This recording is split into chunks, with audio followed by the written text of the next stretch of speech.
Stu Brauer, you sexy man. How's it going? It's going good, buddy. It's going good. Good to see you again, Stu. Absolutely. So, I appreciate you coming in.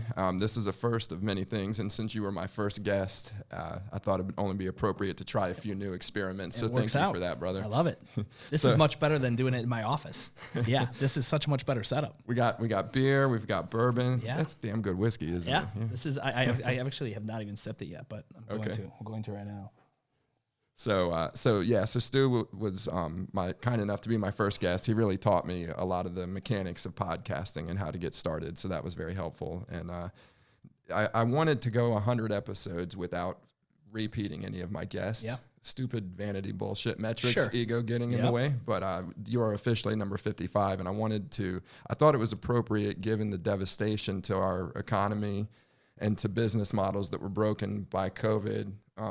That I want to go and spend a little bit of time revisiting a couple of my early guests who had to pivot during COVID. And given that one of your businesses is a gym, those were obviously hit pretty fucking hard in North Carolina, especially. Yeah. It was it's been bad. It's not, I still think it's a very fortunate scenario compared to a New York, compared to a California, sure.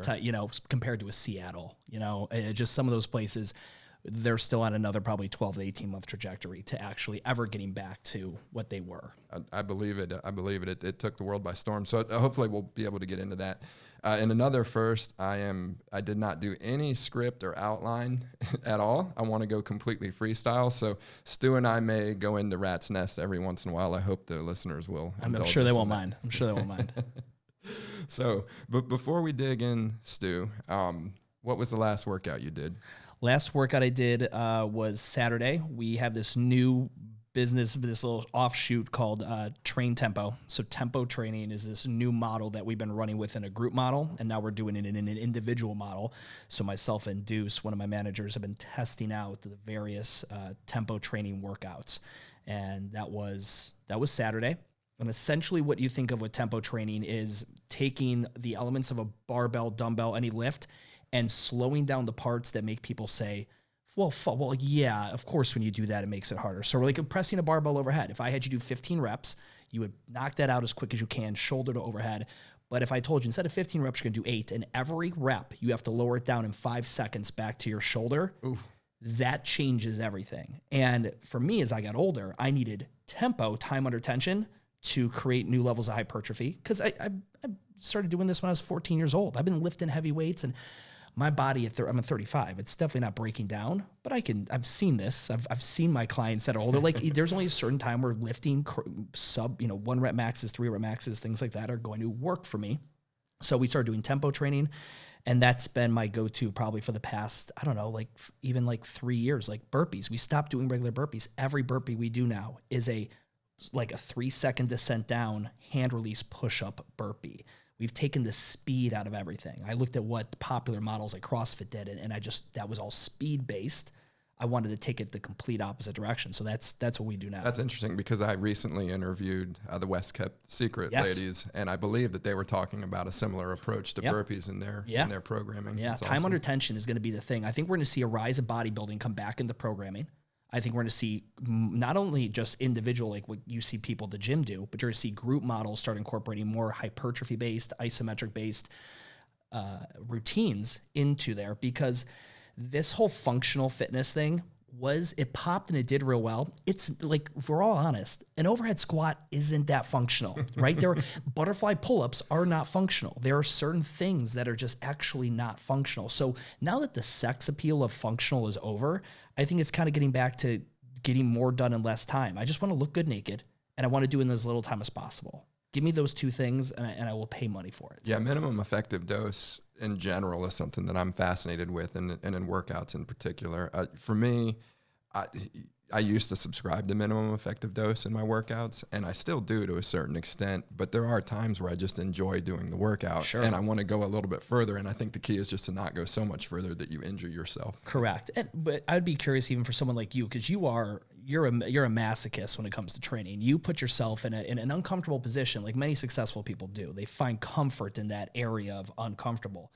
But there's a certain point even with training where You see it as in older populations with higher training ages, and not older as in like age, but older in like actual training experience. Volume across 3 movements is going to be more beneficial than high intensity across 6 or 7 movements. So like we have one of our movements we have is a these kettlebell curls with this very long tempo, and collecting 100 to 120 repetitions across that exercise, slow and steady, is going to create a completely different effect than if I did, had someone do pull-ups, another, bicep type exercise, for 30 reps really fast, 3 different rounds, that kind of scenario. So like this, it's just this paradox of just this, and this inverse equation of speed and intensity and then time under tension and collecting that. And it's been nice. I've liked it physically for myself. I think it's, you're seeing a lot of the fitness industry go to this route with tempo. It's not new. Tempo's been around forever. Mm-hmm. Ian King is a strength and conditioning coach out of Australia. He was the one that,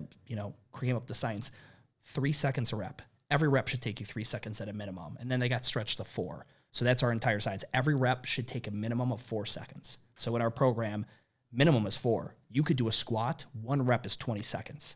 And that's a whole different animal. That is a whole different animal. Ben Greenfield, I just finished his Boundless book, and he talked a lot about, I think in his ideal workout plan, he wants you to do 2 workouts where it's just slow. Yes. And I think he was recommending a minimum of 8 to 10 seconds per rep. Yeah. And it's an interesting concept for sure. I've found through the years that what works for me is varying things. Yep. So I like to once a week do some sort of all-out sprint on my Echo bike. Yep. And either a 20-10 Tabata sprint or a 10-20 reverse.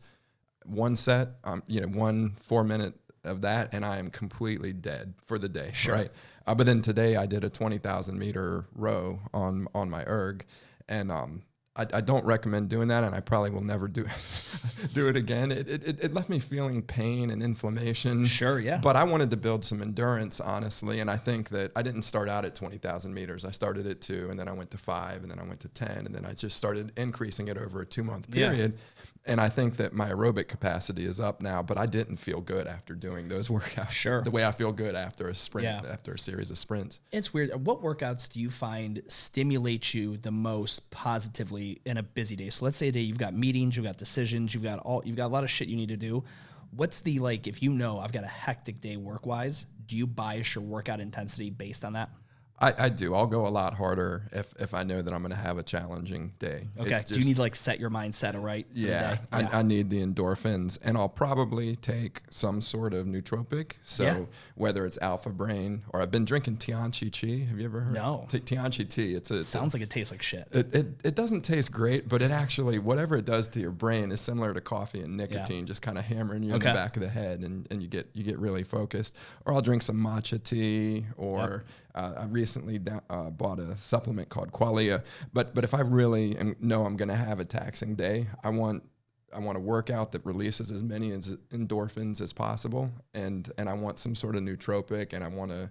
And I try to clear my head of other things so that I can focus on the thing I'm working at. It's so funny because I'm the opposite. If I know I've got a crazy hectic day and I got to be as sharp as possible, I'm going to do a workout, real long tempos, but a long duration. So it's going to be like in a nice steady state for probably 45 to 65 minutes. Okay. And then on the days when I don't have much shit going on and I can just put myself into the ground for because then the rest of the day, I don't come back online completely. Okay. When I go hard, I'm not coming back to 100% that day. I've also seen you bleed in a competition because of the way you do your deadlifts. So you're a little bit more masochist than probably most of my listeners, and myself included.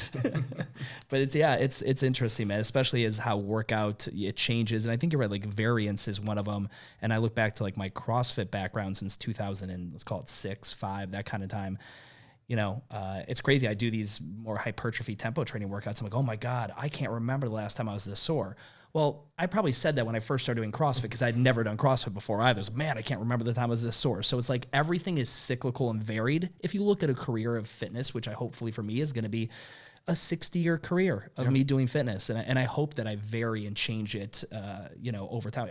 Maybe I get into mountain bike racing one day or, whatever the hell it may be. Just, no ceiling on that. Well, the other one, when I'm past my limit of what I can handle from a stress perspective, my favorite workout is to just get head over to Crowder's, sure, or head to Blowing Rock, and just do a very challenging hike. I mean, one where you feel like I might fall off the side of this hill, but do it at a fast pace, and where you're mentally having to like, okay, do I go on this rock or that rock? There's something, that kind of workout to me is very relaxing, and being outdoors and away from my phone, I think that helps a lot. Do you like the chess game of it? Like having, like what the rock, kind of like boulders do. Like if you go to Inner Peaks and you go do rock climbing, like that's a chess game for those guys. They got to think 6 moves ahead. I like that aspect where it's mentally challenging and physically. It's not doing Fran or Murph, but it's still going to get your heart rate up. Yeah. If you're moving fast, what about like BJJ?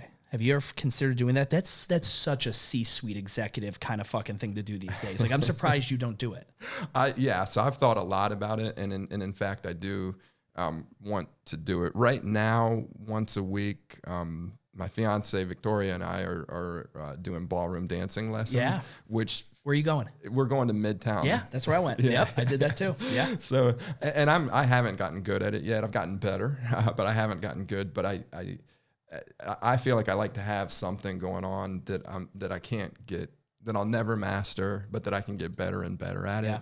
And that to me is what BJJ strikes me. It would be very good. I actually think of podcasting as the same thing. It's very much an exercise, and okay, I don't know what I'm doing, but I'm going to just jump in and get in the game. And then it's something that every time I do it, I take something away that I try to improve. And for me, Brazilian Jiu-Jitsu would be a great example. The other one I want to take up is hunting. Okay. I've been making excuses in my mind on both hunting and Brazilian Jiu-Jitsu, but as to why to not do them? Yeah, exactly. What's the hunting excuse? I'd rather lean on the crutch of a good friend, and I've got a couple good friends who are good hunters and have said they would bring me, but then I just never. Sure. But I could see that being the kind of thing that I could really get into and try to improve. But Brazilian Jiu-Jitsu just makes a lot of sense. I mean, it's good for self-defense if you ever need to use it. Sure. It's challenging compared to other martial arts that I've looked into.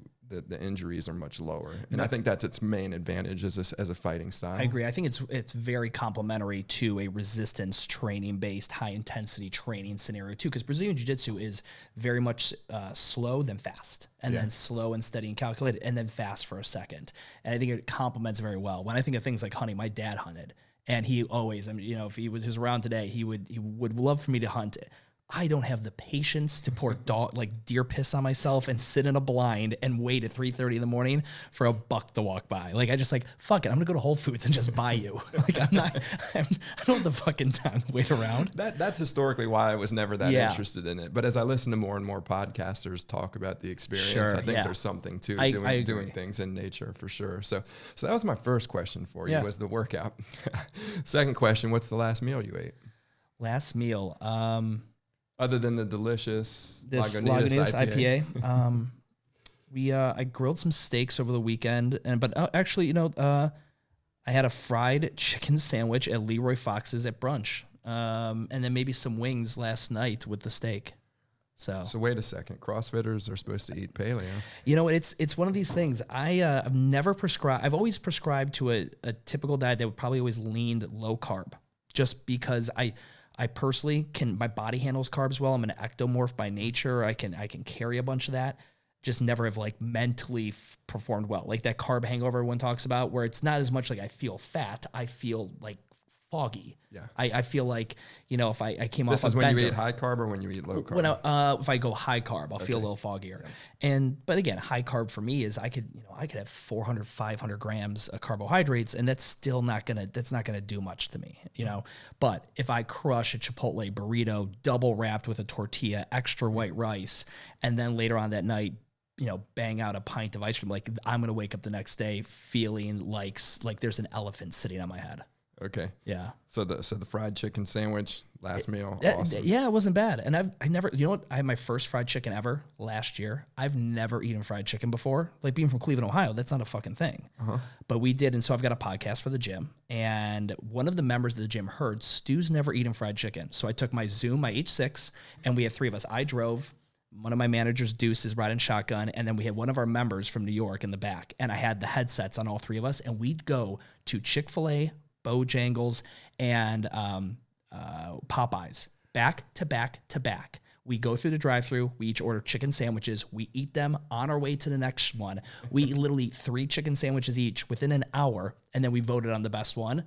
And that was my first time having fried chicken, was last year in 2019. Well, so there's 2 recommendations you got to try. You got to go to Bossy Beulah's. It's attached to Noble Smoke. Okay. It's if you keep walking down past the bar that's out back, there's a little shop, great fried chicken sandwich. It's another Jim Noble restaurant. Yeah. And everything he does is golden. But you got to try Price's Chicken Coop. Now, everyone tells me that. I'm like, I'm not waiting in that fucking line with everyone else to pay cash at this place. Like, I'm not a big... Oh, yeah, and you give them a $20 bill, and they run the highlighter over to it make sure it's not fake. Yeah. That's so funny. That's one of my favorites. When I'm not big on... I know... At least back when you were schooling me on nutrition, you were big on cheat days. And I'm not personally. I probably do 2 or 3 cheat days a year. Is this more your vice, like booze? This is my vice, yeah, for sure. But Price's is one of those that I will. That's your go-to. That's a go-to. Or if I'm in New York and I get a slice of Brooklyn pizza. Okay. I'm going to enjoy my cheat days. Sure. So I highly recommend Price's. I'd be happy to go with We'll go. We'll do it up. So last question before we dig into all the fun stuff that I want to talk about with you. What's the last podcast you listened to? I listened to last podcast. Actually, it was a Joe Rogan one. One of my favorite comedians I learned on his show, Tim Dillon. He's become hilarious. Best Twitter account in America. He's amazing. His Clubhouse. So I'm on Clubhouse as well. Mm-hmm. Been learning a lot more about that app and how I can integrate into work and business and all that. And he gets on Clubhouse every night. He's on there for like 4 to 5 hours, just tearing rooms up. It's hysterical. It's like great sketch comedy.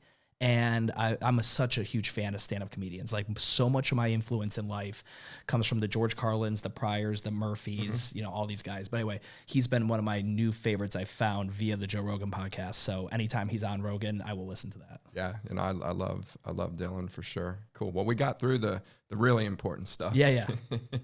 So for the listeners who can't tell, you may not want to play this one around your kids. You're going to hear the F word a lot. It's not necessarily going to be the fitness word. No. Also, for those watching on YouTube, Stu has much better posture than I do, and so I'm already self-conscious and trying to pull my shoulders upright. Retract those scapulas. So, well, again, I appreciate you coming on again, Stu. I wanted to start to dig into. Maybe you could walk me through as you started to see the pandemic unfolding, and just to set it up for folks, you own a successful gym. You had moved away from the CrossFit brand. You moved to a new location, and you created a beautiful gym. And you were, I think in the back of your mind, you knew you wanted to create a concept that you could franchise. Correct. I don't know if you articulated that to everybody on day one, but it's become clear in conversations that was the goal. So you're already having to retool the business because you've kind of switched gears in terms of the demographic that you're going after. You're in a new location. You've dropped the CrossFit name. And I think you had already started to rebuild your membership and you were getting back to a good place profitability wise. You have a couple other businesses going alongside this that we're going to talk a lot about, but maybe just walk me through the oh shit moment when you realize this is real and what it really, I want to hear how it unfolded. Sure. So as you mentioned, we moved into that facility April 1st, 2017, and the rebranding, there was a bloodbath, as I call it, of amazing humans that were looking for CrossFit, and we were no longer offering that. So you had to kind of churn through those. And there's also the lag time of introducing a new brand name to the market, especially one that's not clear, UrbanMvmnt, and take all the vowels out of movement. People would come in and thought we were a brewery. They thought we were Urban Outfitters. So from a brand perspective, you can either be super clear and your marketing is easy, or you can be super clever and cute and whatever, and you have to really explain through your marketing and storytelling. So it probably took us right until about 2020. I mean, we had our best, our beginning of 2020, we killed it. It was our best quarter, beginning of the Q1 we had ever had since we rebranded. And then COVID. Now, me, like everybody else, I'm naively optimistic. If I'm hammered drunk driving and I get pulled over by a cop, I'm like, nah, we're going to be fine, right? Like, that's not that that's an occurrence, but just as an example, right? Hypothetically speaking. But I'm always not ignorantly optimistic. So we go ahead and I'm like, this is going to be a 2-week, 3-week, 4-week, 5-week, 6-week, and it just continues and continues. Luckily enough, I really got into video production and content production with the other company. And so us pivoting to creating on-demand workouts, amazing, high definition, 4K, digital timers. We pivoted to that so quick. I mean, we lost less than 3 to 4% of membership base throughout COVID. Wow. When we opened back up in July, which was earlier than what the state allowed us, but we jumped the gun a little bit, as many people in the fitness industry in Charlotte did. Our June, July, August, September, I mean, best sales months we've ever had since the rebrand. And then right now we're kind of in a lull in Charlotte. It's typically, you know, December, January, February, halfway through March is pretty weak. And then St. Patrick's Day, we pick back up. But yeah, no, it was tough. I will say we had it easier than everybody else because we were able to pivot quickly with the on-demand thing. I was able to rent out the equipment quickly to everybody. I mean, we kept every single person's full membership dues coming in minus maybe 3% during the pandemic. Wow, that's great. Yeah, I interviewed a lady named Lauren Maccabee who she created a style of yoga called Chakti yoga, which they call it booty yoga. No, yeah. I've hosted that. I've let her. They've rented out the facility. It's insane. Well, it's like her old facility, she had signed a long-term lease finally. 52 people was the cap. And she felt bad. She talked about it on the podcast. I just felt bad turning people away, but I'm physically limited to 52 people. So she was already thinking about signing a bigger lease, and then but she was thinking about virtual, and she was like, she's a perfectionist. She said, I can't do it. I just can't bring myself to, it's not quite there. Sure. I've tried it a couple times. Well, COVID hits, and she's like, okay, like if she went on Joe's platform, Studio.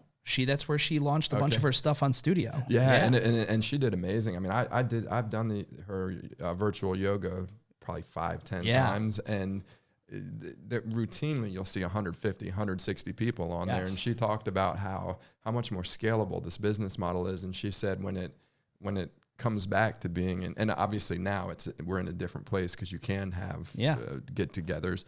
But at the time, she said, look, when it does come back, I'll do both.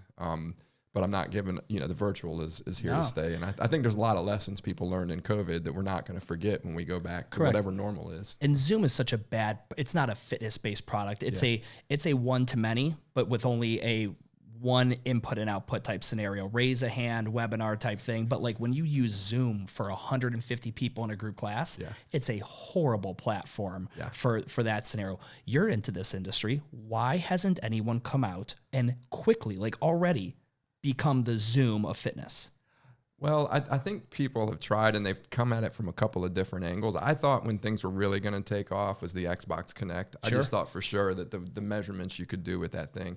I think the most successful of the, forget about 2015 forward, but if you look prior to and not that 2015 there's any product that came out, but I just think for a long time the most successful in this world was the Wii. Wii, absolutely. They made it fun, and I thought for sure with the Connect that was going to change the game. I think you're starting to see it with Peloton to an extent, especially some of the things that they're doing beyond the treadmill and the bike. And I think there's a handful of other vendors in the space that are getting there, but I think there's just so many different angles and approaches to it that nobody's thought about the basics of how do I enable communication between one party and another. Now, in building Zoom, it's the engineering that goes into building a Zoom is incredibly difficult. And there have been a handful of companies that tried to get to Zoom scale and just failed. And people leave the platform because if I get on and try to make a video call, even point to point, it's hard to make that happen at scale, and they stub their toes. And that's what Zoom did a really good job. They over-engineered the shit out of the product from the very beginning. What's really interesting to me as a technologist is the implications of AWS and Amazon Web Services. Zoom, anybody who's hosting the workload that Zoom is going to build their own data center. I mean, I don't know that to be a fact, but I have to assume that they have their own data centers. But the capacity that was necessary when every single school, the first people trying to open virtual gyms, everybody, companies that would have never embraced work from home, all are just doing crashing it. And it did crash their servers to begin with. But what's interesting is that they were able to catch up. And their earnings took a big hit because AWS is more expensive at a certain scale than building your own. But you can't possibly scale the way that they did without the investments that Amazon has already made in their own infrastructure. So I think the reason nobody's done it quickly is because it's really hard Yeah. to master the engineering of video at scale. It's easier than it was 10 years ago. Do you think the value, because you've taken her classes, and do you really have value in watching the Brady Bunch squares and seeing how many people are there? Or like, is it more the gamification? Like I've always had this, like, why aren't there a pair of smart collars for the end of a barbell that would compute and tell you exactly, just like you could put the balls on someone who's swinging a golf club and compute horsepower or the close and end of a rep and show, and very much what Orange Theory did. Orange Theory gamified heart rate. Yeah. Why can't a CrossFit or a barbell biased strength and conditioning model gamify the reps, gamify the completion, that kind of thing? I think you could, and the technology to do that is there. I mean, 100%. it's very. I mean, we looked at not that this is a fitness application, but we looked at a startup that is using it, using this technology in Zoom chat rooms to tell you when somebody is having a drink, an alcoholic drink during work. No kidding. When they're showing signs that they're not paying attention anymore, and especially when it knows that they should. I mean, the computers are figuring this out. This isn't a human looking at it. They can tell when someone's picked up their phone and then they turn their video off, and they can find all sorts of compliance issues, and they're trying to sell it to the banks. And so you can literally tell that somebody, and they can tell you if you're drinking whiskey or tequila or vodka. You know what I mean? That's crazy. Like, That's crazy. Yeah. So you're right. There's no reason that you can't gamify those. I don't think there's much value in the Brady Bunch panel. Yeah, and nobody cares. I don't think there's, and especially in her case, when there's 150 people on there, she's not evaluating your warrior pose. No, at all. And when I think of game, I look at what Strava's done. I'm so impressed by companies like Strava, and how I built this. NPR just had them on there relatively recently.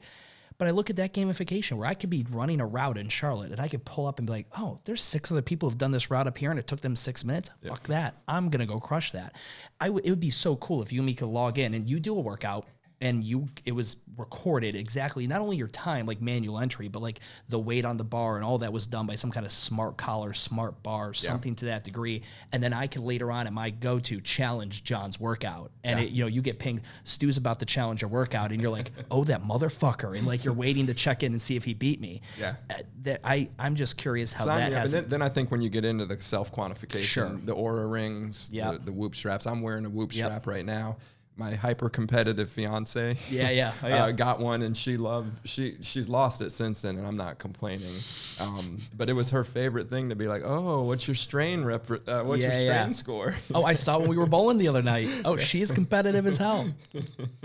But yeah, that was one of the things about CrossFit that I really like, is that it all could boil down to a score. Correct. And that I can compare that score to others. And I think the other element that CrossFit got right was because it was so varied. And I'm with you. When I see overhead squats or snatches, I run the other way from the program, and then I go do something at my home gym. But I do think that by having all those different modalities, the nice thing is occasionally everybody wins. Correct. Yeah, I agree. And not a participation trophy, but occasionally everybody has a workout where they beat that person that's always beating them. And I think that fills a human need. And I think any system that can tap into that is going to have people do it more often, which is the key. If you're designing a weightlifting process, or you're designing a fitness program, you want to help people, and you want to get them engaged. And to the extent that that gamification supports that, I think that's a big deal. Yeah.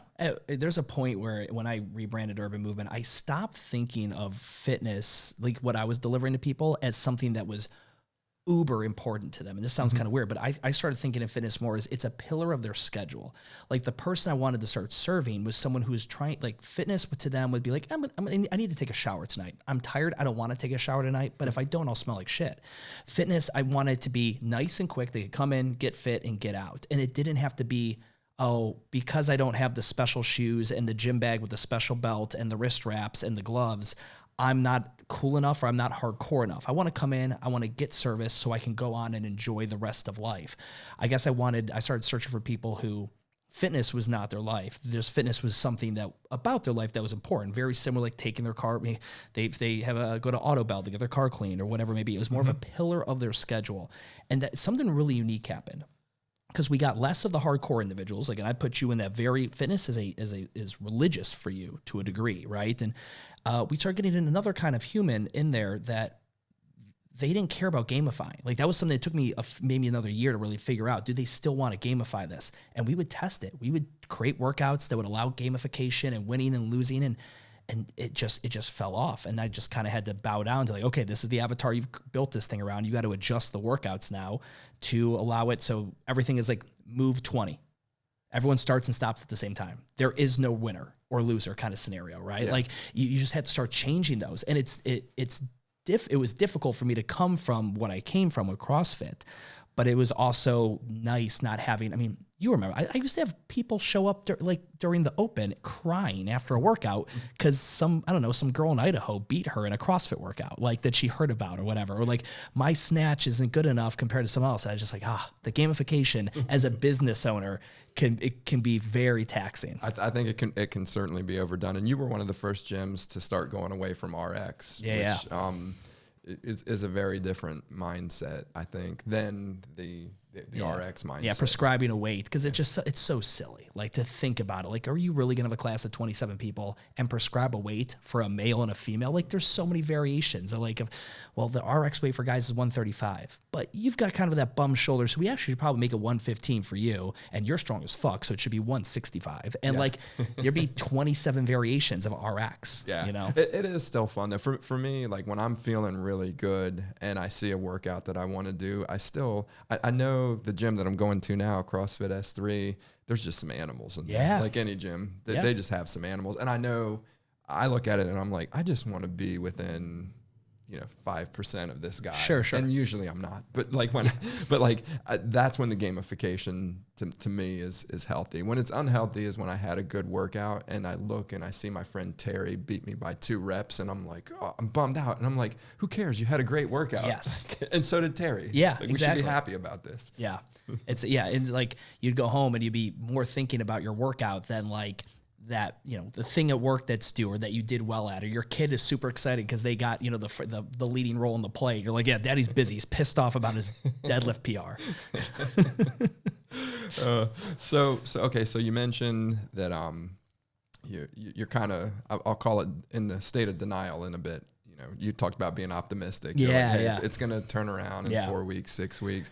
Now your sister works for the healthcare system. Sure. I've got to imagine that she was a canary in the coal mine telling you, Stu, the numbers aren't good. Right? She was. Now she was way more, I feel like Julie, my sister, gave me the realistic vision of what it was. I feel like a lot of everything we heard in the early stages was very much alarmed. And my sister would let me know, hey, it's actually right now, it's not that bad. And then she'd be like, no, it's horrible. So she was a great barometer for me there. But ultimately, at the end of the day, whether the hospitals were full or they were not, you're playing the PR game of like, do you deviate from the rules and you pull like an Ian Smith up in, at the Attilas gym up in New Jersey that's just, Governor Murphy's barricading the walls and the governor's sending in the troops, and like, do you go that route or do you play it smart? Like when I say play it smart, be a team player with the other local businesses. Everyone else is suffering, and then pivot and like we said, find a new way to make it. But yeah, her being there was helpful. I also was we started running a lot of marketing. So one of our taglines is probably the best workout in CLT. And I've always really loved the cheekiness of probably from the marketing language. So we switched it up during COVID. It was probably the safest workout on CLT when we opened back up. But I had to like run all of our marketing game plan past my sister. I'm like, am I stepping in any areas where I'm going to get called out by like some registered nurse or someone because I'm saying we have an open air concept because we have 30-foot ceilings and fans in the bay doors and it mimics outdoor airflow? Like, where am I overstepping here in my marketing? So yeah, no, she was very instrumental. That's interesting. I've told people with CrossFit, and I want to talk specifically about your format, but CrossFit, to me, compared to a 24-hour fitness or Lifetime Fitness, is tailor-made to a pandemic, right? Because you're throwing barbells around, you're flopping around, doing shitty butterfly pull-ups, and you're getting nowhere near one another because you're going to hurt each other. Sure, yeah. You have your equipment is dedicated to you. They make you wipe it down. Some of it's universal. The ergometers, the pull-up bars, the rate. Like there are some things that are going to be universally shared kind of scenario. But they're not shared in the same workout. They're shared usually across workout. You're right. Correct. If you've got heats, you're probably sharing within the workout. But which stresses the financial model. Because now is it really necessary if you have a class of 25? Do you really want to have a 64-foot pull-up rig that accommodates 25 people? And now you're talking like, well, that's why CrossFit gyms have 10,000 square foot warehouses. Guess what? That financial model doesn't work out with that overhead at $160 a month. Well, and one of the more dangerous movements, I think it's one of the greater movements in CrossFit, but it's one that is more dangerous to the spread of diseases is wall balls, because you're slobbering all over that ball as you throw it up in the air. Yep. And I mean, obviously if you disinfect it properly, but like that's one of the few uses of the rig. Yeah, you know? But that was a quick one. We got rid of wall balls way back in the day because I was like, I always joke around like, listen, kids, you know, you're playing catch by yourself because your dad left you when you were 6. Like this is what I did as a kid. Like, so we literally took slam balls. We got rid of the Dynamax balls, and you squat at a tempo, go down in 3 seconds, hold for 3 seconds, stand and throw, but you don't throw it high. It's not about how high you can throw it. You just got to get it off the fingertips and throw heavier balls. Yeah. So we have people doing those with 50-pound slam balls. Wow. So it's literally like a thruster. You press it up, and it just leaves the fingertips for a fraction of a second, comes back down, you got to brace your core, so catch this is it. one of the few movements that benefits tall guys in the gym, and you're taking it away. 100% taking it away. But like, it was something like his wall balls too. The thing too, people have to move to a wall, and that's what is not pandemic proof. If you have a CrossFit class where people are constantly traveling to different sections of the building without legit traffic patterns and flow, that's a problem. That's why we switched everything to in place. You do not leave that square that we created. And this is pre-COVID. This is just part of the model. You don't leave that square unless you're going to an erg, and you have a dedicated erg only for you for 50% of the workout. Then they get wiped down and it goes to somebody else. So, and when Stu's saying erg, he means an electronic rower. Yeah, I mean, so an ergometer is something that measures power. So a treadmill measures a bunch of things, but a motorless treadmill is an ergometer. It measures the power output. So when you say erg, it could be a bike erg, a ski erg, 100%. Any kind of ergometer in which the primary measure, you could see wattage, essentially. Okay. Yeah.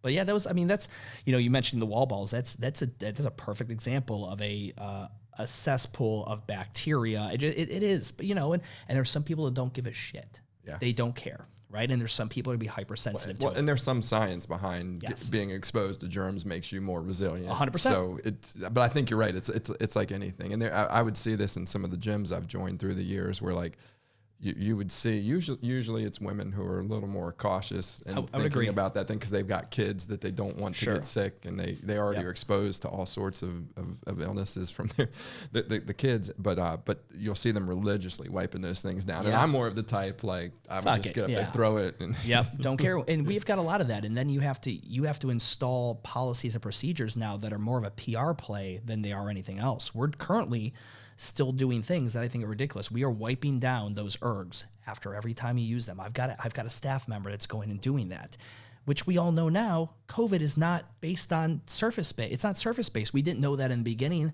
but now that I've set that precedent, it's kind of hard to pull that back. Now I'm like, all right, guys, we're not really going to wipe things down as much. It's on you to wipe it down. Yeah. I'd like to not pay this person to do this, but now I've got my foot in that trap. How do I walk that back? So there's a lot of things like that are still in existence that I know business owners, gym owners like myself are just waiting to be able to drop that shit. Well, restaurant owners too. I spoke to Britton McCorkle, one of the CEO of Bottle Cap Group. Okay, yeah. And he was on the podcast long before COVID, but we spoke afterwards. We were helping him out with some payment processing related things for contactless payment.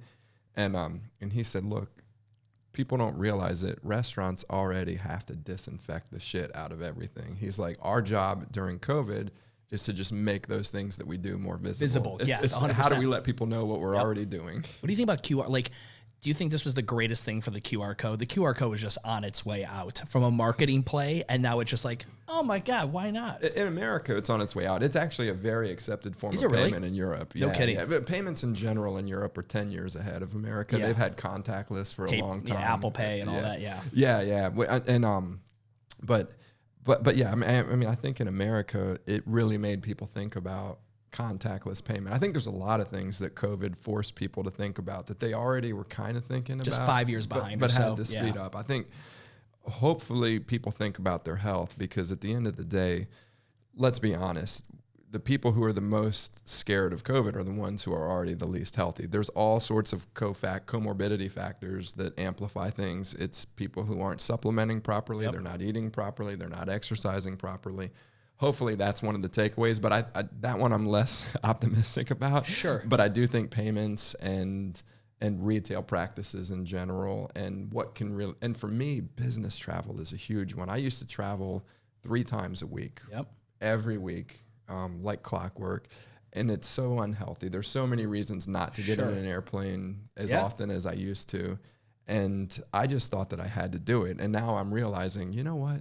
Like, you don't really have to do that in person. No, I think you need some in person, but it doesn't need to be every meeting. It might be the first meeting and then important meetings, but I guarantee you that I can get away with 30 flights a year instead of the 120 that I used to have. How is, for Venture, what you're doing here, how much did COVID change for you guys?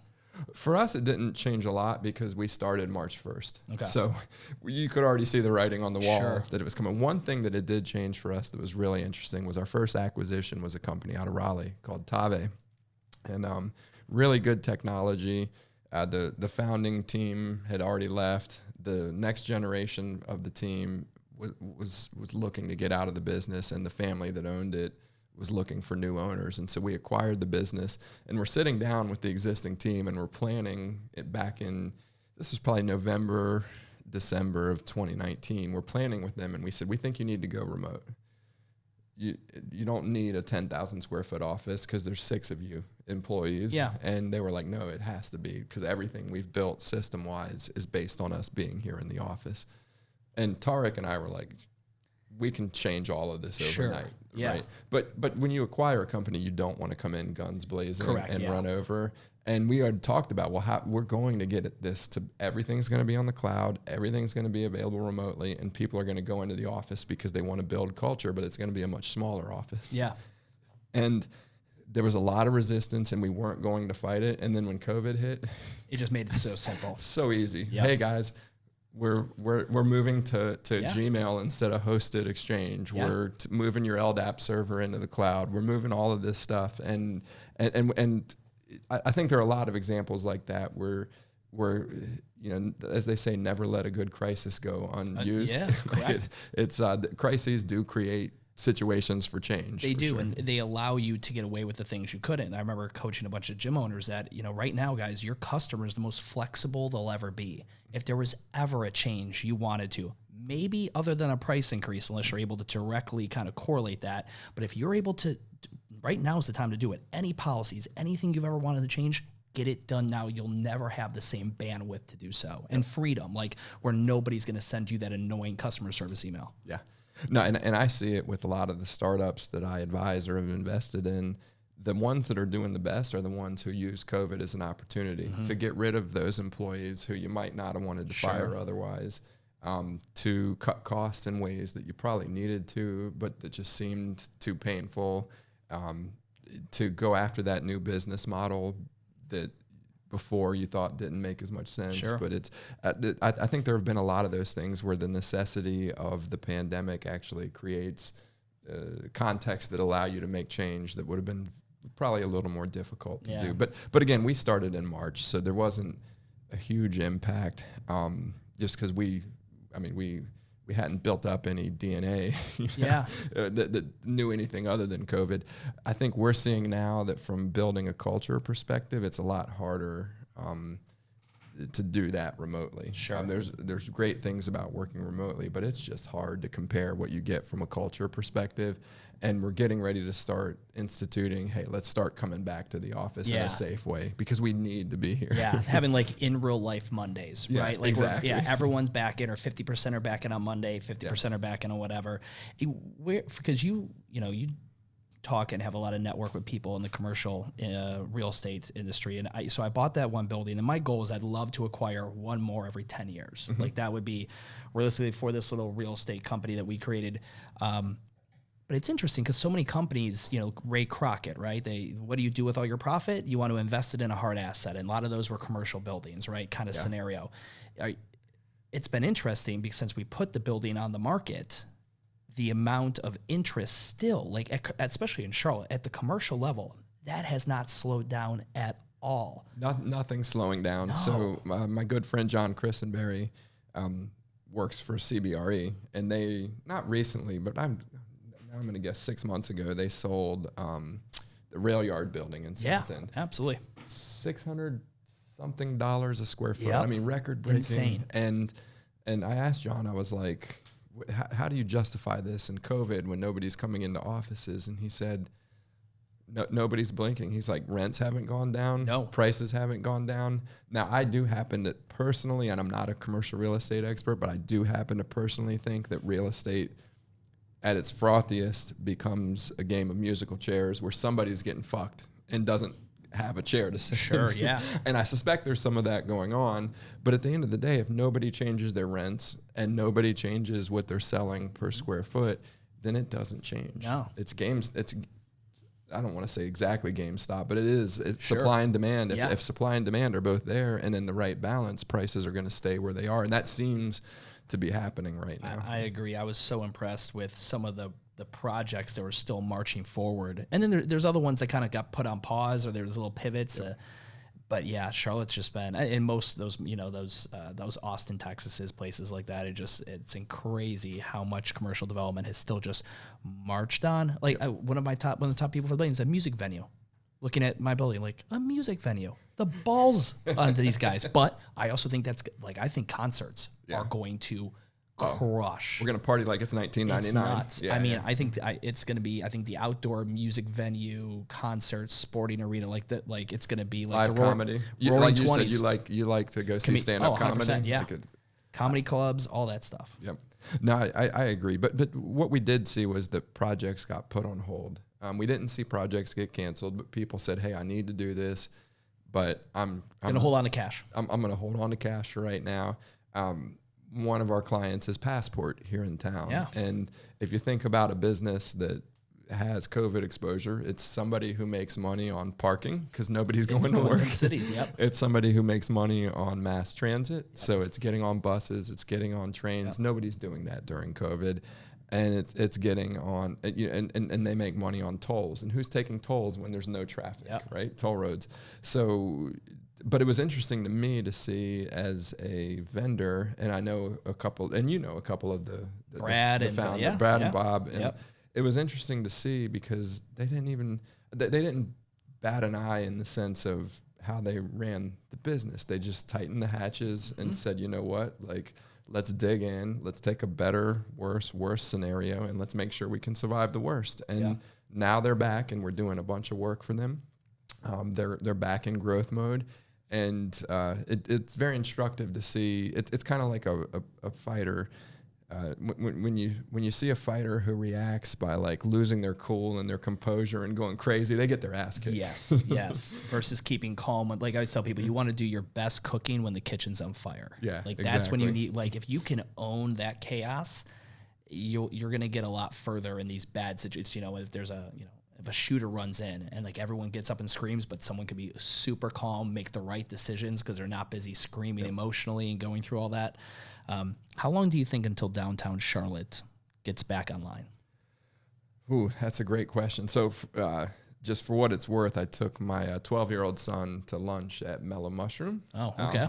Uptown. Yeah, by Romare Barrington Park. Yeah, there's one near where I live in Marvin now, but I was like, do you want to go to this one or the one uptown? He's like, oh, I haven't been uptown in forever. I want to see how it's doing, Mistake. Yeah. Took 20 minutes longer to get there than I thought. So they've turned the Panther Stadium into a COVID vaccine site for Atrium. When'd you go? This was Sunday morning. Sunday, yeah. I was uptown riding around on Sunday morning. It was slammed. It was insane. And then on top of that, there were, and you'll know more about this. I was halfway expecting to see you in it, but there were about 200 riders who came through on different riding devices. So it could be rollerblades, roller skates. Oh, really? One wheels. One wheel. Yeah, there's a huge one wheel club that meets every Sunday and goes through everywhere. They're in Noda and Plaza, Belmont and Uptown and South End. This might have been that group. It's crazy. But there was people in everything. And it was so cool to see. Unicycles, all kinds of crazy shit. Yeah, there were unicycles. There were people. There was a guy surfing on a bike, and he would lean down and like he had pedals on the handles. Yeah, it's crazy. I've seen those guys. They normally end up over behind the new Common Market in South End. Okay. So I'll be at Skiptown. Jess is my girlfriend's dog. We take her there like on Sundays. Oh, Maggie's on the podcast next Wednesday. Oh, is she? So, she's the shit. I was super happy when I got to interview her. But we go there probably every other week for a couple hours, and you can just see this group 40, 50, 60 of these kids deep. I say kids. Some of them are probably my age, but like it's impressive. No, it is. It's for sure. It was impressive to see. But so if I had just come into Uptown for that event, I would tell you, oh, it's back, baby. Sure. But like it's vaccination. It's not reality. I think cities like Charlotte will come back more quickly than the ones you mentioned, like LA, like New York, Chicago. When Charlotte comes back, I don't know. I don't know that it needs to. I think the banks are learning that they can work remotely in a way that they didn't think they could before, and that's a lot of the leases. That's a lot of the people. Does the city then incentivize and cut banks and downtown, let's call it like that's the 28202 area zip code? Do they start cutting them? Do you think there's going to be incentives to bring people back to the city? Because without them, there is no internal growth. And, That's an interesting question. I don't know the answer if I'm being completely honest. But I do think that talking about before we talked about trends that were already underway, I think in general, I'm going to get a flack from my friends who love Uptown, but I think Uptown's day has already passed. Personally, I think it's more about South End. I think it's more about North End in a few years. I think it's about NODA. I think it's about Plaza Midwood. And so I think that already things, and that doesn't mean we can't have a thriving Uptown or downtown or central business district. Those are all different terms for this. But what I think it does mean is that we're growing as a city, and it isn't all about one place anymore. I think that all of those neighborhoods I just described are what make up Charlotte. And I've been living in South Charlotte, and there's an amazing community down there, and then there's a community in Davidson and up north as you get close to the lake. And I think that's encouraging to me. I think part of the decline of Uptown is more that a rise of the rest. Right? I would agree. Yeah. I would say even pre-pandemic. So I've always wanted to live in a city. Right, I've always wanted to live, floor to ceiling windows. And you're in South End, and you were in Cherry before that, so Cherry. Both very inner neighborhoods. Yeah.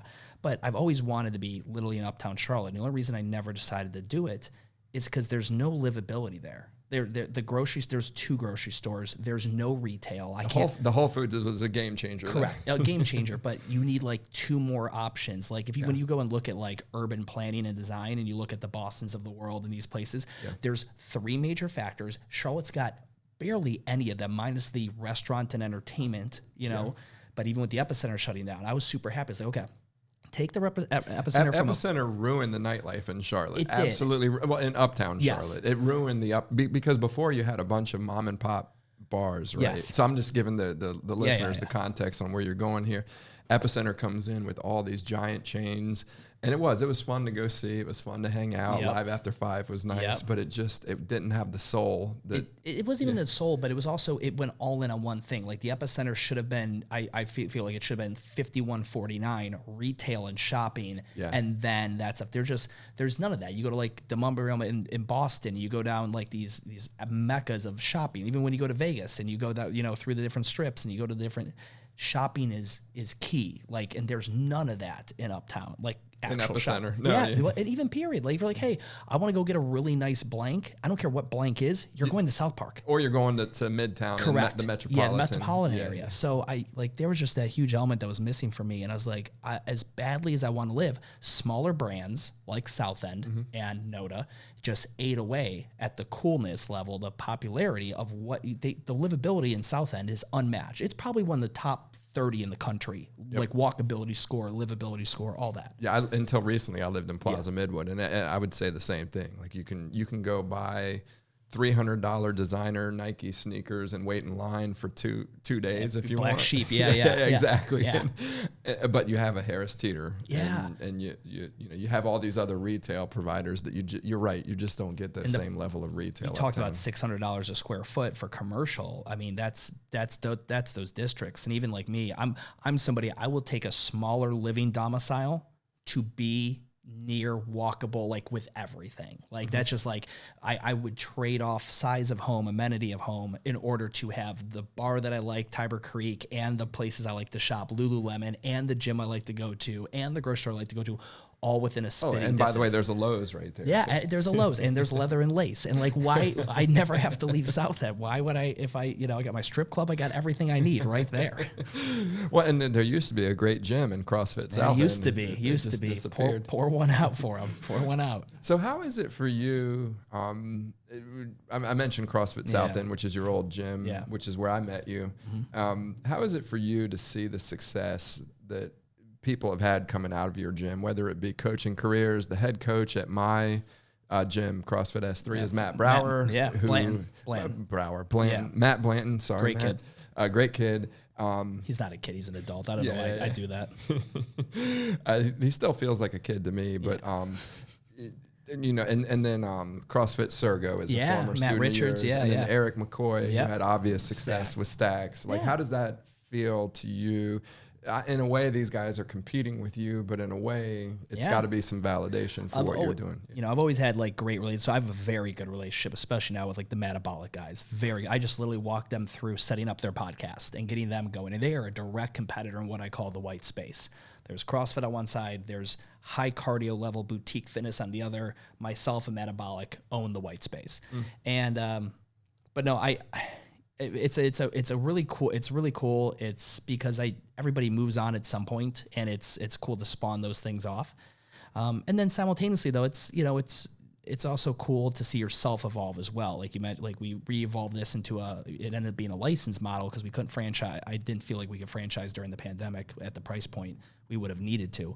But we spawned it off into a license, and now there'll be, I might be able to take my daughter up to Chicago to go shopping, and we could stop in at an Urban Movement, and I'd be like, hey, Daddy doesn't own that, but he created that, and that would be a really cool moment. So it's the evolution of everything, and unfortunately, I think there's too many people in small business America that have a scarcity mindset versus this abundance mindset. So when someone spins off and makes, they copied me, or they took 2 of my coaches and 3 members left and went and opened up a competing business. Like, that's just what happens. Like, did you not read your pamphlet on Career Day as an entrepreneur? Like, did you not realize that that's what it's going to happen forever and ever? Original ideas and IP production is not a real thing. Yeah. So, no. That's one of the reasons I'm not completely entirely opposed, but I'm kind of opposed to the idea of non-compete, so you're not allowed to work on anything outside of work, because that's part of your legacy is the amount of people that are inspired by what you taught them, and then they go off and they do it for sure. And I think that if you get too tight on the non-compete and you need to disclose to me what you're working on, you lose that. Now, that's not to say that those don't have a place and a reason. Correct. But for sure, that is what one of my oppositions to those. So, no, that's really cool. You mentioned the licensing and the franchising. Can you maybe speak a little bit to what you mean by that and what your progress is on doing this? Yeah, so early on you mentioned, I got away from the CrossFit thing. You can't really expand that because that's a license model. I was licensing the brand name CrossFit, and they make it very difficult to go ahead and expand your empire with with their current model. So, and plus there was a bunch of things I didn't like about the model. I wanted to change. It was too big, which at that point, it's kind of like pizza. You say, hey, let's get a pizza. Everybody has a different idea in their head as to what good pizza is. But if you talk to someone from Chicago, deep dish, and someone versus New York, thin crust, folded up. Pizza is held in your hands, Stu. Okay. I listen, I'm totally on board with it. It's not eaten with a spoon. I'm totally on board with it, but you have 2 different people that are going to have completely different ideas over the same thing, right? So I believe in there's no new ingredients, just different recipes. And in fitness, okay? So I just wanted to come up with a different recipe, and I wanted it to be expandable, not by my own. I do not want to open more gyms. I want to do the real estate thing and the consulting thing and the content thing. So this doing a license model was a pandemic move because we were looking at franchising. But however... And what's the difference between franchising and licensing? Franchising is much more expensive. You got to go through and get your franchise disclosure documents handled up. I mean, you're going to drop $100,000 at a minimum to go through this process. And then you also you're pretty much on the hook to guarantee success to your franchisees. That's you as the franchisor. Or correct. So if you're Subway... Correct. Yeah. So we were looking at buying this building on the north side of the city, and that was going to be the second Urban Movement location in the first prototype, because my current facility is too big. I've got what I tell people, I bought a building for real estate and I put a gym in there. It's not a good building for a gym. It's truly not. So It's 10,500 square feet. There's no HVAC. Like, what's a typical CrossFit box? I would say the average CrossFit box, unfortunately, right now is too big. It's probably sitting around 6,000 square feet or so. Wow. And that's too big. Especially, just like we said earlier, commercial real estate prices are not going down. And when your number one overhead, and to have a 6,000 square foot facility in which you train 20 some people per class, there is no profit there. And 20 is generous. It's generous. Yeah. Look at Orange Theory, 1,800 square feet, 45 people. Barry's Boot Camp, less than 2,000 square feet, 55 people. Those volume-based models is what I was more interested in. So anyway, the licensing thing came out of, kind of analyzing it. I brought on a guy, Jim Crowell, started working with him. He did the license model for OPEX, which is a very successful micro gym educational platform in the United States.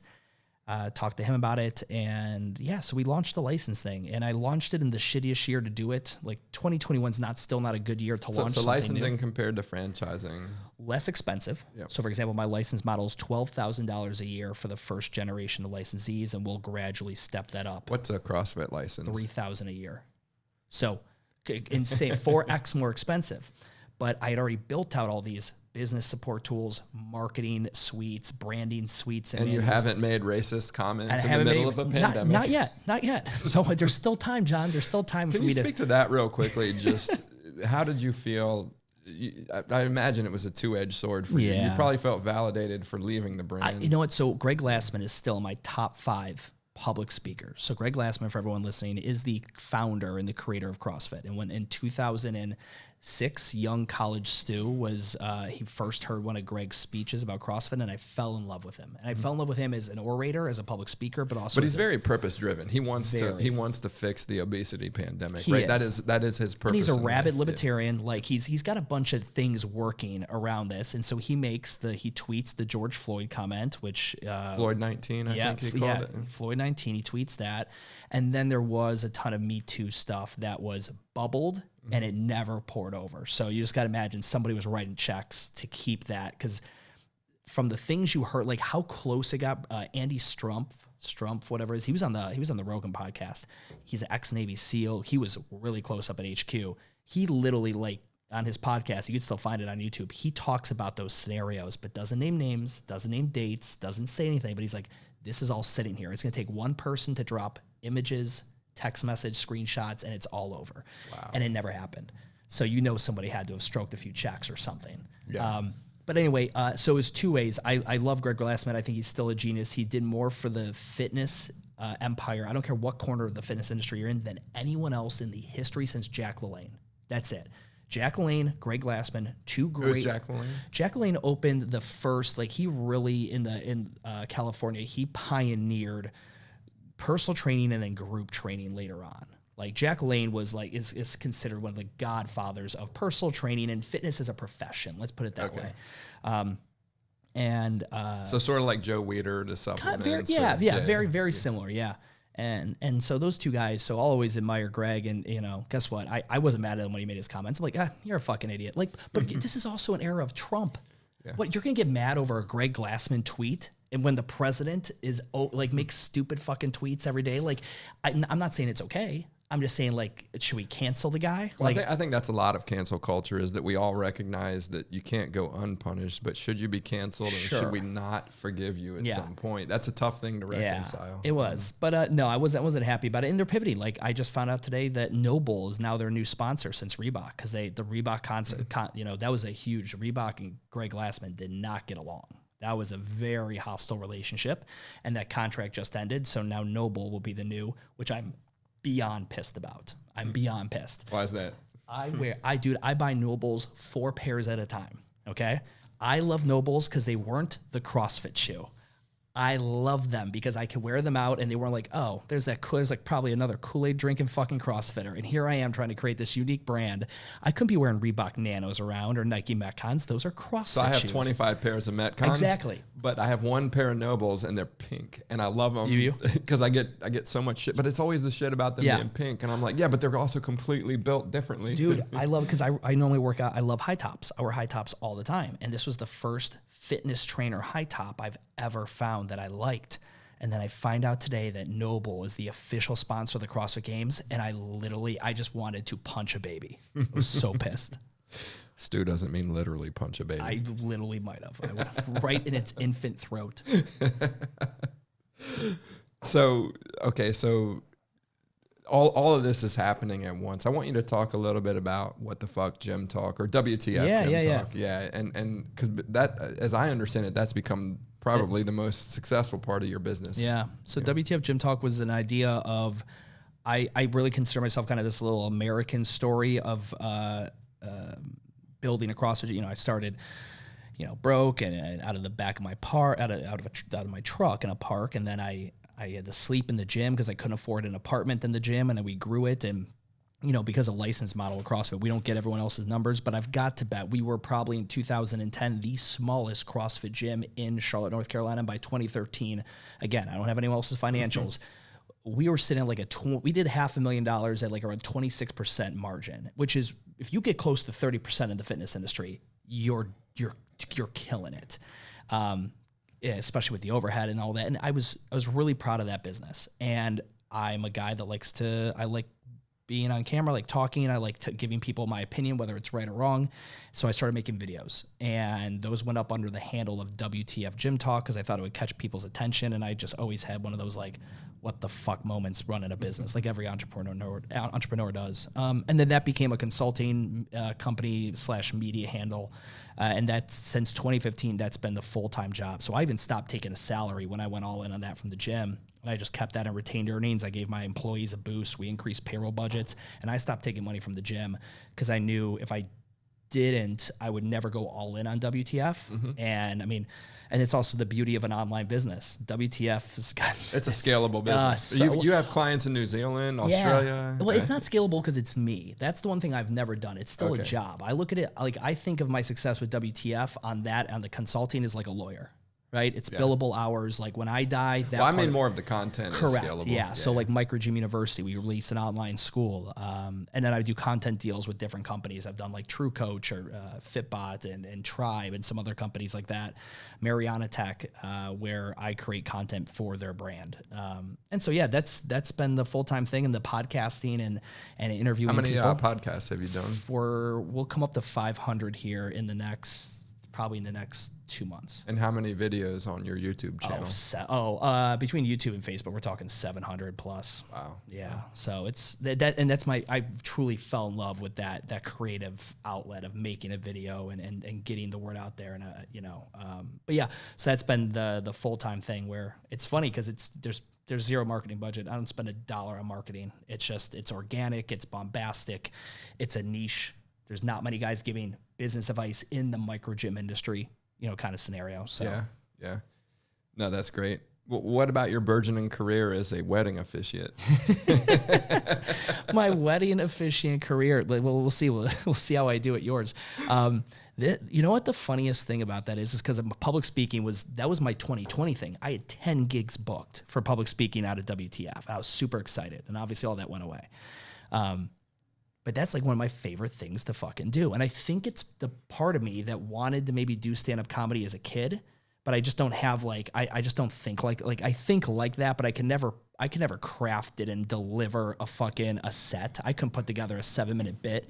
I have to disagree with you. I think you'd be a fantastic, I think you're going to have a couple of people who are very upset with you when you embark on that career, but I think you would have a fantastic career as a stand-up comic. I think, but the public speaking thing is a lot of fun, and that's when you gave me the option, I was like, no, I think the officiant thing would be so fucking cool. Yes, I asked Stu if he would officiate my wedding. I was like, or you could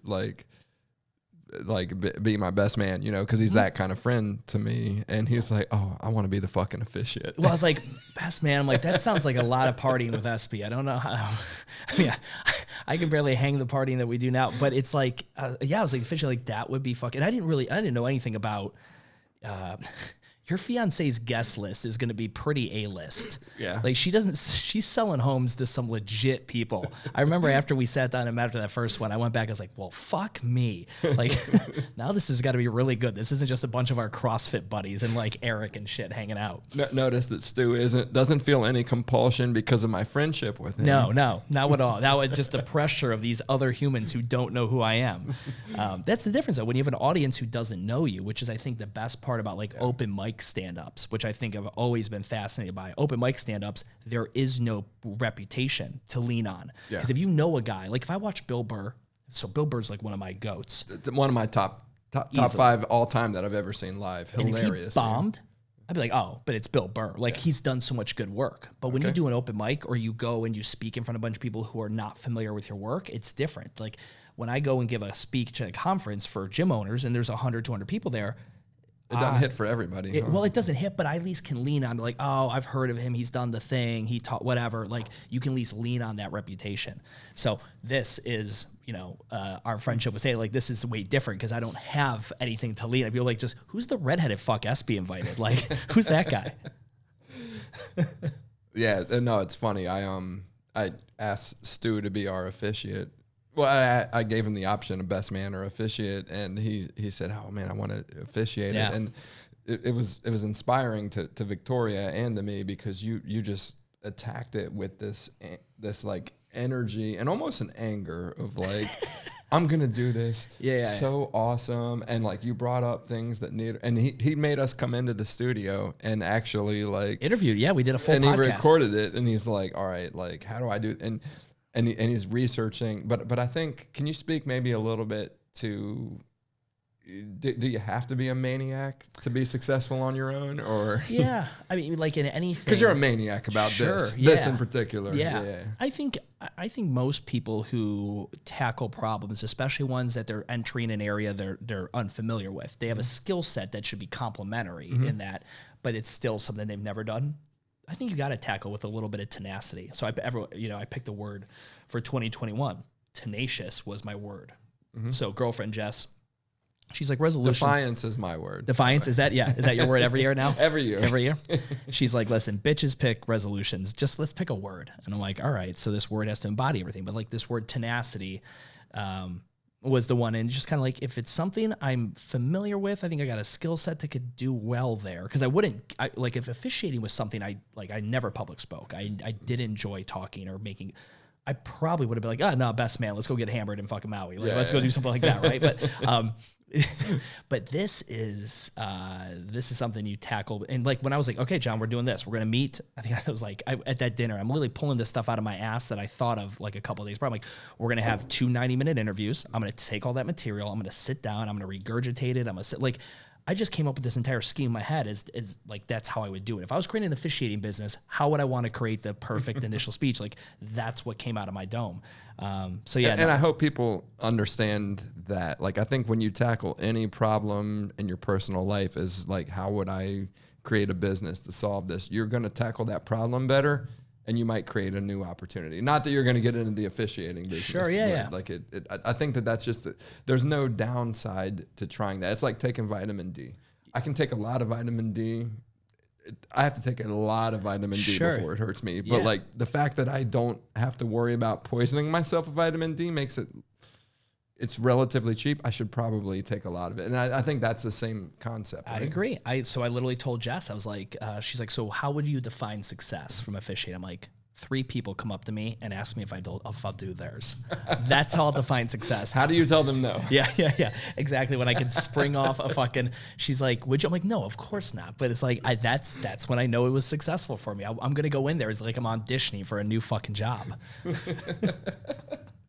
Well, but I think that's instructive for anybody who wants to go out on their own, is that like that mindset, no matter what you do. I don't care if your business is stuffing envelopes. I don't care if your business is how do I optimize McDonald's traffic, like whatever your job is. If you take that mindset, I think you're going to be successful. I think so. I talk about this thing called like the entrepreneurial debt, where guys like you and me and creative people, we have a lot of tenacity towards things, and we might take on more projects, and every project you take on, You know, you can be 100% in the one, or 50-50 in the two, or 33 in the three. Like, and every time you take on a new project that requires your skill set, you start going into this entrepreneurial debt of, do I have enough left in the bank to give to that project, considering I have 3 other projects? And I think about that with you. Whenever I see that Facebook post, Defiance Ventures has acquired another company, I'm like, fuck me. What does that company do?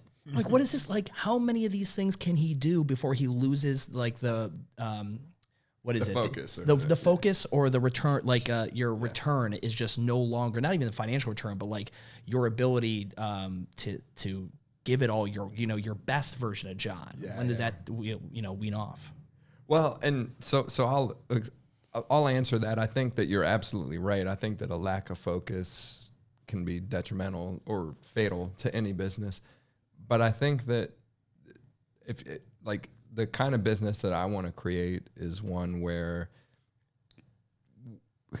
we amplify by multiplying. So the things that make a business successful aren't that different from industry to industry. It's and I see this in what you talk about with your businesses. You're like, look, barbells should be smaller. You can fit more. Correct. Like, Yeah. There's just comes down to math. 101. It comes down to universal math. Yeah. There's just math that can't be argued with. And I think that there's a certain level of that. And I think there's a certain level of networking effects that they multiply so quickly and so exponentially that they overcome any downside. So you do, so to sum this up, I want to make sure so especially with you doing so many, you realize not everyone's going to win, but the networking ability and the amplification of that, even when you have a couple losers, you have a few loss leaders. I don't mind having 90% of my companies lose. Correct. I don't think 90% That's how most VCs work, right? Like 2 of them pan out and pay for the losses on all of them. But now you have a talent pool, you have a network, you have a whole ecosystem. Yeah, and that's what we're trying to do. We're really trying to create not just capital, but like, how do we bring operating capacity? But how do we even like monetize the knowledge we have of failing businesses? Because there's huge value in knowing what makes a company fuck up. Yes. Right? Like if I know that, bad companies do this, like that's huge value. 100%. So I think all of those things that make Tarek and myself good advisors, and now like Micah and Kevin and Mike and all these other guys and gals that are working for Ashley, that are working for the company, those experiences I think amplify the more companies you're exposed to. Sure. And I'm a big believer that failure sucks. Failure should be avoided. Failure drives me insane, but it doesn't stop me from doing something. Sure. Right? Like, yeah. Like I how many failures do you think you need to have, like, before, like, because even failure a success can be a failure, right? Like, I look at my license model. If I don't do 5 licenses in the first year, in my head, that would be a failure. But it's still a win. If I do 3 and 3 people thought my idea that I fucking cooked up on the back of a napkin when I flipped this CrossFit thing, and everyone said I was an absolute idiot, and why are you cashing in and fucking up this good CrossFit South End business? You've got the 2 hottest names in the world, CrossFit and South End in Charlotte, North Carolina. Why would you ruin that IP? Like, your Google SEO is just going to tank. No one's going to find UrbanMvmnt. Like, but if 3 random people, like, that's a failure necessarily because I didn't hit my numbers, but it's still, I could look at it as a success. Yeah, and I agree with you. I don't think that it's as mechanical, and you're not suggesting it is, but I think that it's not as mechanical as people might think when they start down that line of reasoning. I think that at the end of the day, like, you have to try new things, and you have to be ready for things to just not work. Yeah. And you should try to avoid failure because it sucks. There's nothing worse than, like, I don't know if you've ever failed Fran. I've had twice where I tried to do Fran, and I got to a point where I was like, you know what, like, I'm not finishing this. I can't. Yeah. I think that that's good though. I think that, like, that's part of the learning process, and you kind of have to embrace that. And it's cliche because everybody knows that, like, failure or fear of failure is the number one reason people don't try new things. But I think it's true. You have to try things that you might not be able to do the hard part is when you do fail, like how much do you rail on it? How much do you say, you know what, like what would I have done to not fail? Sure. Because I think you do need that. That's healthy. But like there's also part of that failure process that is, you know what, I don't care.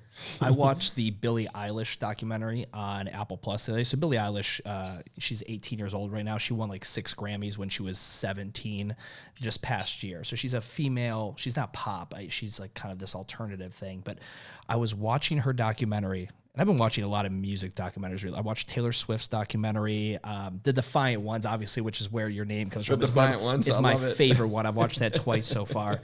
Logic has one. A huge Logic fan. But anyway, I'm watching this one, and this chick was, I mean, the amount of times this chick failed in trying to get her music out there to the world, it was incredible. And then she does. I mean, she literally, she beat out Lizzo and all these other amazing artists in the 2020 Grammys. I mean, 6 of them at age 17, like best album, best this, like, but like do you think that with failure, because if you get when you get failure early on, that's probably the hardest because you have no wins to stack it up against. Yeah. So when the win column's 0 and the fail column is 7, right? It's hard for you to be like, yeah, I fucked up again, but I did land that one good account, or I did do that one thing. I think that's the difference. Those that can go over can have a big goose egg in the win column and keep marching through the failures. Because as you get, okay, you're tenured in business now. If my license model eats shit, like I won't care. I'll be like, oh, I got these other things. I got the real estate one. I got the fucking consulting. Like I won't care because I've got enough wins on the board, lifetime career wins. But early on, I think that's the hardest. I think that's really hard, and I think you're spot on. So I asked Garth Moulton, who was probably one of the most, if not most, top 2 or 3 successful guests I've had. He started a company called Jigsaw. He sold it. Isn't Jigsaw the name of the serial killer in the Saw movies? Yeah. Is that related? It probably was, but it wasn't related. Okay. But they sold this business to Salesforce for it. He doesn't disclose it. He didn't in my podcast, but you got to imagine. It was disclosed on many sources, and it may be $150 million. Wow. So successful business by any stretch. It's not a Facebook, but it's a very successful business.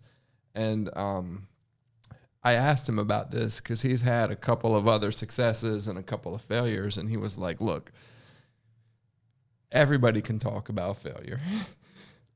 Failure sucks. It's terrible. Like you want to avoid it, but like if you have one success, failure becomes a success." Sure. Yeah. And I don't think he would say that he would have wanted to fail, but he had a failed business, and they returned all the money to the investors. They paid every employee. They were unsuccessful in the sense that they decided, like, we're not doing this. This is not how we're making money. But they were successful in the sense that they didn't hurt anybody. But he would tell you, like, I did not want to fail, but you know what? Because I had a success. Yeah. My failure became a success. Yeah. No, I get that 100%. And that's you have to keep marching on in order to have that first win. Mm-hmm. And it just takes one win. Like for the Cleveland Browns, I'm a Cleveland Browns fan. We went 0-16. The season before that, we had won 1 game, okay? The Owen team. Yes. But that very first game we won, you would have thought we won the fucking Super Bowl. Dude, I'm going nuts. I'm like late. Did you beat the Redskins? That's all I need to know. Not the Redskins, the team formerly known as the Redskins. Yeah, the Washington football team. But dude, it's just one of those things where you're right, but it just takes that one win. I think honestly, if someone's asked me what's one of the reasons you think you have done halfway decent in what you've done, and being a Cleveland Browns fan, I swear to God, I would pin so much of that back on the fact that it's like I watched loser football for the majority of my life pre-1999, we finally got our team back in 1999. And from the Ravens. Ravens. Yeah. Art Modell moved the team, and then we went that period without any team whatsoever, and we get the new state, all that. And now I've watched nothing but loser NFL football in Cleveland, Ohio until this past year.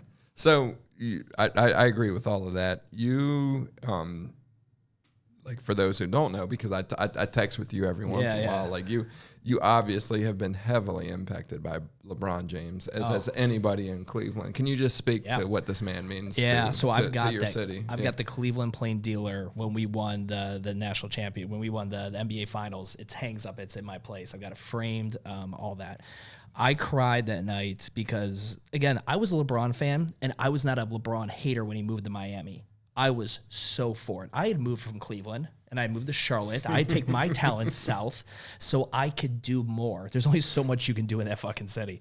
But I totally got it. I wasn't mad at all, and I was a huge fan of him when he was in Miami. And but when he came back and he won, man, I mean, that just, you know what? Because, again, when you lose, it just takes that one win. And instantly, it changes everything. Like, everyone in Cleveland, you would have thought, we had won everything. You would have thought we had won everything. We had just won. Now, granted, coming down 3-1 against Golden State, which has never been done in the history of the NBA, is an amazing way to do it.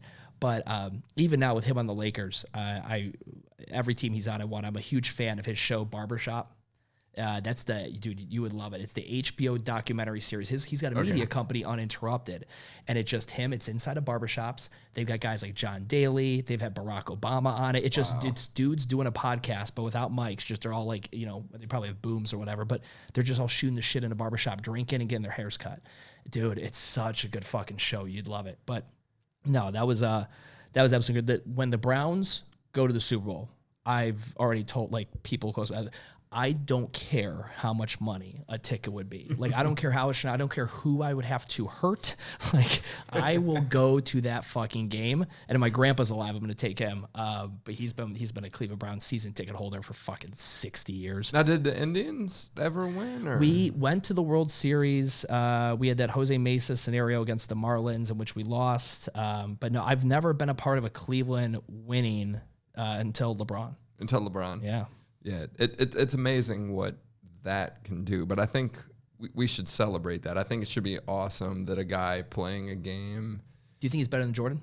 No. Even after watching the Jordan documentary? No, I don't. So I used to say yes, and then I watched the Jordan documentary, and then I said no, because I was not into the NBA at the Jordan level. I watched it, but I wasn't I was. Oh yeah, that was when I came up. I remember the first thing I learned about the NBA was Michael Jordan's the man. I learned first about Larry Bird, Michael Jordan, and even, I'm so old that even Dr. J was part of it. But then when I started hearing about LeBron, I started hearing about Michael. I was like, wow, this guy's different. And then I watched him, and watching The Last Dance was amazing to me because here you have this man who is. It's almost a psychosis, right? Sure. He just has to win. He has to win no matter what it is, even if he's betting with. Yeah, even when he's gambling on the golf course. Yeah, exactly. And I think when you see somebody like that, if you're not inspired by that, something's wrong. That's how I feel like the Defiant ones. When I watch the Defiant ones, now again, I just wish it wouldn't take me 9 hours to watch all of it by the time I have to start and stop. But the same thing with Say the Last Dance. I watched that and I am more jazzed up. And on the Michael Jordan one, I was jazzed up in kind of an asshole way. Like, I remember watching it with Jess, and I was like, I want to go fucking take lives right now. Like, I literally want to go, I will step on throats. And the Jordan mentality, that was the Jordan mentality. It didn't care. He'll step on your kid's throat if it's in the way of him winning. He's going to win no matter what. Yeah. And it may not make people like you. And I think it matters if people like you. Like, I try to be likable on this podcast. I try to be likable on my social media accounts. But at the end of the day, that level of excellence, it doesn't matter, does it? No, if you're going to be that great, I think you got to go 51-49 or going to love you, hate you kind of scenario. And the 49 it'll feel like 149% hate you type scenario. Have you watched the Tiger Woods documentary? Not yet, but I want to see it. And that's very topical now because of his So So I asked this question over the weekend and I couldn't get a straight answer, and I've not gone to ESPN for it. Did he get into a car accident by himself, like driving alone, or was it like a fender bender or someone else hit him? No, from what I understand, he was driving fast. He wasn't in the best car that he drives. I mean, it's a great car, but it wasn't one of the cars. Like, he drives some really exotic cars. Sure. and he was in a hurry, and he had told people like, I'm in a hurry, and he was driving as fast as he could, and he went around a corner that like literally like there's accidents every week. And a lot of people wanted to, I think a lot of people who want to sell clickbait wanted to make it sound like he was drunk. The same thing as before, you know, painkillers, but it was golf 10 a.m. club in the back window. Yeah, exactly. And from what I understand, he just was in a hurry and upset and crashed his car. And I hope I would really, there's nothing more in this world that I would love to see than Tiger to win a couple more majors and set a couple of records, you know. And I think Jack Nicklaus would love nothing more than that. I honestly believe that that's true. So hopefully he gets better soon. But I got so many fun memes and that I was like, wait a second, I don't actually want this guy to be hurt. But we all like a good joke. We all like a good joke. So when he won that last one, he came kind of pretty much his comeback kind of scenario. I shot a vlog that next day, and I did this entire opening sequence, like mimicking his putt. I was in the gym and I was sinking this long putt and the whole deal. You can't putt like him, Stu. No, I'm just telling you. I haven't seen you putt, but I'm going to guess. It's not as good. But that documentary you'll like when he was at his best is when the world was on fire, right after his dad died and right when he had all that shit going on with all the chicks and all that, like his world was on fire. He's a guy who does his best cooking under that level of chaos. Yeah. And I think that's instructive. I think we should all do that. Like when the world seems like it's destroying you, it's going to get better. Like tomorrow is going to be better than today. But I also, people who they're like, I don't perform well under pressure. And I'm like, okay, well, I can accept that. I can appreciate that. But if you were to pause, if I had one superpower, it's the ability to like stop time, like Zach Morris time out, like from Saved by the Bell, and zoom out and just like look at the entire thing from all angles. If you tell me I just don't perform well under pressure, or the pandemic happened and my business went out because I couldn't handle it, that's the only time when you really have to perform well and it matters. Like if you're telling me, oh, Stu, I've had a gym since 2010 and we've doubled our sales every year. I'm like, yeah, we've been in the best economy for the past 8 to 10 years. Like, of course you have, dude. So if you tell me that's when you perform well, when all the variables are in your favor, what good are you as an operator or a business owner? I need someone who can like have the kitchen on fire and be like, okay, this sucks. Like this really sucks. But I know how to put each one of these fires out in which order and strategically do it without losing my cool, pissing off my team, or losing sight of the overall mission. Like that's the only time when performing, in my opinion, really matters, is when you're under fire. Because you perform well when shit's good. The fuck, it's like driving. I don't get in any accidents when I'm driving and I'm going the speed limit. But if I'm speeding because I need to be somewhere in a hurry, I just never really understood that. No, I agree with that totally. I think that I've always said like we make our best clients when we fuck up. Yeah, I think when you do something that is detrimental to a client's business and they can't imagine how they recover from it, that's painful, but that is how you make your best clients. Because when you fix that for them, they're like, you know what? Yeah. Stu, fuck this up. Yeah. He put me in a situation I never want to be in again, but you know what? They made it right. He made it right. And Stu opened a new business opportunity. And I think the biggest opportunities arise when we think that there's no hope. That's so many gym owners that I worked with during the pandemic, they're with crisis communication. How do I respond about George Floyd? How do I respond about all these things? How to respond about Greg Glassman? And they were so afraid to make any statement because they were going to get dinged in the Google, reviews, or in a Yelp review, or in a Facebook review. And the best thing, when you get dinged, that's actually the best opportunity to come in and reply to the comment. Even on a publicly. digital level. Yeah. That's amazing. Yeah. So like you go ahead, your best opportunity to show a good public facing, brand representation, all that is when you get some negative press and how you react to it. Because everyone's going to have, show me a business with no bad reviews and I'm really sketch on it. I'm like, that's bullshit, right? But no, I think you're right. I think the ability to rebound from things create great branding and marketing opportunities as well. Like Justin Bieber, best rebrand in the history of rebrands. I use him as a case study all the time. Justin Bieber has the #1 most disliked video on YouTube for Baby. It's that song he did with Ludacris back in like 2009 or 10, whatever the fuck it was. Number one most disliked song on YouTube, our music video. And now Justin Bieber's like, everyone loves him. He had a rebrand. He went to whatever. He had a roast on Comedy Central, and he completely, whoever his PR agent is, completely rebranded Justin Bieber. And now he's cool. No one thinks he's a douche. So you're saying we shouldn't go run for president? Because that was the opposite. Yeah. But it's one of those things where I just think you can always flip a negative. You can't always. But if you seize the opportunity to flip a negative into a positive, it's better than any positive you could have thought up without the precursor of fucking up in the first place. Yeah. So I'm going to go into an area before we close because it's probably time to close. But like you have a couple of very famous CrossFit Games athletes who are part of like your brand. So Sure. How do you reconcile that with the fact that you're trying to decrease your exposure to the CrossFit brand? It's funny. So I did a clubhouse room the other day, just me, Jason Khalipa, and Miranda. And these are people in my ecosystem now through text message. We're just text messaging one day. Let's do a clubhouse room. And someone asked, it was a Q&A or AMA, ask us anything. And so someone gets in the room and asks Miranda Alcaraz, who is formerly Miranda Oldroyd, a crazy famous ex-CrossFit Games athlete, Jason Khalipa, who's a big one. I got like Marcus Philly, these people. They asked him like, how do you guys, they asked something about like, you know, the way Stu talks to people publicly on the internet and his persona and pissing people off and you guys being around that kind of scenario. Or like when you told me famously in my world, hey John, like you're not box squatting to a public urinal. Yeah. I told that you're gonna get gonorrhea. Yeah, from. gonorrhea. Yeah. Like, You weren't squatting deep enough. I'm like, you don't have to hover over top of it like it's a public toilet that you're gonna get the clap from, John. Let's go. Or like in class when guys don't, or girls, they don't clench their glutes. I would say, hey, tighten up that prison wallet. Let's go, kids. Lock up that meat wallet. Yes. You know what? It's interesting because I remember the first time I ever met Jason Khalipa, I was starstruck. But I called him and I said, "Hey, I don't know how much you know about my thing. This is my shtick.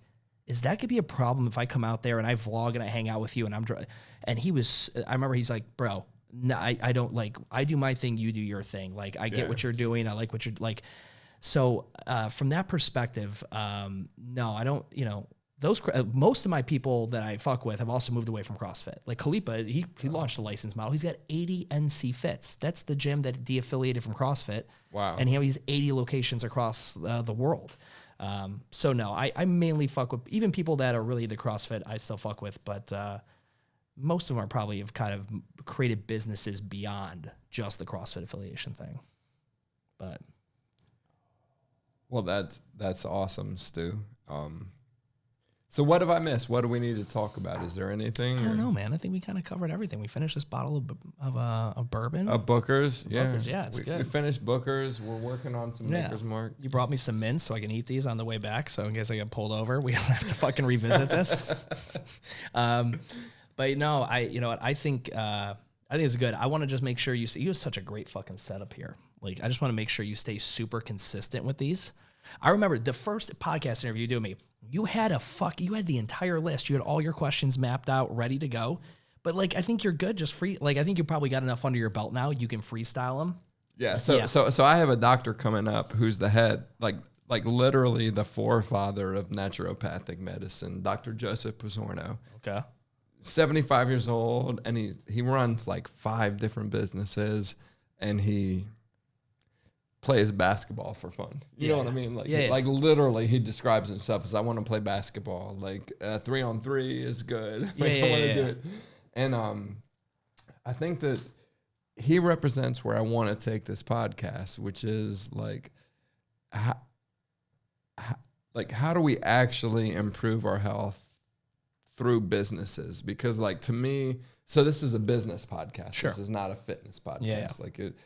Honestly, your podcast is probably more of a business podcast than a fitness podcast. But I think that I think that that's instructive when you think about how you do that. And especially as I've been preparing to interview Dr. Pizzorno, it's just how do I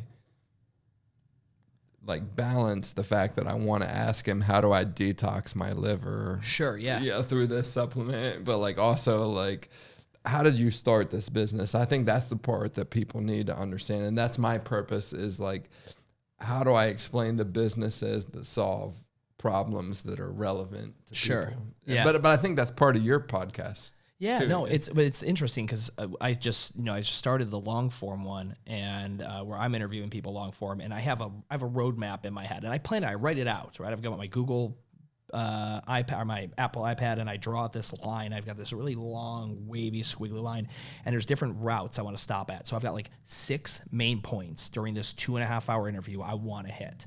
But anything in between there is just kind of like fair game. But I got my little Apple Watch, and I'm just like, all right, I'm going to allow us to go down this road for about 7 minutes, 9 minutes, and then I have to get, because I have 6 points I know I want to hit on. But then anything in between that, fuck it. Whatever rabbit hole we go down that rabbit hole. But that's where like you plug in those selfish questions where you're like, I just want to selfishly ask you this shit. But I think that's also, hey, Dr. Pisorno, how do I do this? Yeah, like you actually give him your daily what you're taking and be like, can you give me some feedback? Oh, I uploaded my 23andMe to him, and he's already like told me, like responded with, this is what I think you need to do. Yeah. He's like, you have a trisomy of chromosome number 21. He's like, huh? He's like, you're actually mentally retarded. Well, that's probably pretty true. You just got canceled because we said the word retarded. Oh, I love cancel culture. But all right, brother. Well, look, it was amazing interviewing you for this. Thank you so much. I appreciate it. Thank you. We're gonna play chess next time. Yeah. As anybody following us on YouTube will see, we have a chessboard. This is super dope. I bet you there'd be a good podcast where someone actually plays chess, like, and during the entire thing, and they have to conversate, like, and they just hit, like, have you seen Queen's Gambit? I love Queen's Gambit. So good. So good. I'm not into ginger chicks because I think that's gross because I'm a ginger. I just think of my female relatives, but she was pretty hot. She was amazing. Yeah. But no, thank you, man. This was awesome. Thanks, brother. Rock on. We'll talk soon. Cheers.